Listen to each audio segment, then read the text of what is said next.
ప్రియమైన దేవుని బిడ్డలారా, మనం చాలా పర్యాయాలు మన యొక్క శత్రువులను బట్టి భయపడే వాళ్ళంగా ఉంటాము.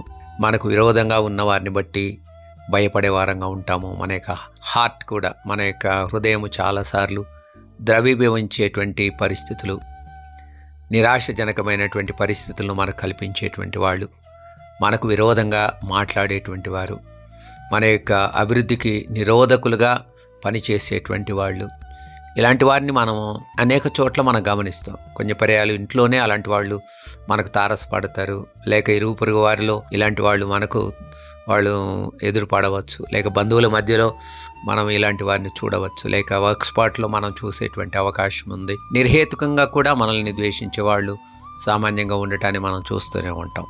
కాబట్టి ఈ మనుషులను బట్టి మనం భయపడేటువంటి పరిస్థితి చాలా పర్యాలు మనకు ఉంటుంది.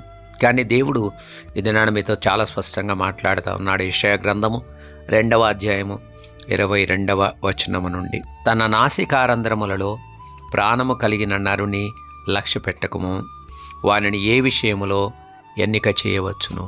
అనగా మనము కేవలము శ్వాస నిశ్వాసాలు కలిగినటువంటి ఒక నరుని, నాసికారంధ్రములలో కేవలం ప్రాణవాయువు కలిగినటువంటి నరుని, వారిని మనం లెక్క పెట్టవలసినటువంటి అవసరత ఉందా అని దేవుడు మనతో మాట్లాడుతూ ఉన్నాడు. వారు రాజకీయ నాయకులు కావచ్చు, మనల్ని బెదిరించేవారు కావచ్చు, మన యొక్క జీవితాన్ని నాశనం చేయడానికి ప్రయత్నించేటువంటి వాళ్ళు కావచ్చు, మన ఉనికి లేకుండా మన యొక్క జీవితాన్ని నాశనం చేయడానికి ప్రయత్నించేటువంటి వారు కావచ్చు, ఇంటిమిడేట్ చేసేవాళ్ళు, ఏదో ఒక రకంగా ఇంటిమిడేట్ చేసేవాళ్ళని మనం చూడవచ్చు. కానీ దేవుడు మీతో చాలా స్పష్టంగా మాట్లాడుతున్నాడు. వారెవరైనా కావచ్చు, మీరు దేవునికి భయపడేవారుగా ఉండండి, దేవుడే మిమ్మల్ని కాపాడేవాడుగా ఉంటాడు.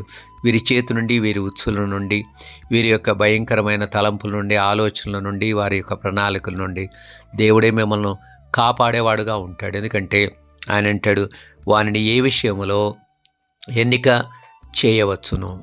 ఇంగ్లీష్లో ఏమని ఉంటుందంటే, of what account is he, అంటే అతన్ని ఏమి లెక్క పెట్టాలి అనేటువంటిది అక్కడ వ్రాయబడినటువంటి మాట.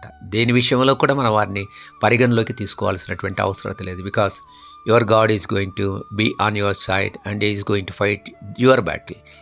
ఆ దేవుడు నీ కొరకు పోరాడేవాడుగా, నిన్ను డిఫెండ్ చేసేవాడుగా ఉంటాడన్న వాస్తవాన్ని గుర్తించి ధైర్యంగా ఉండండి.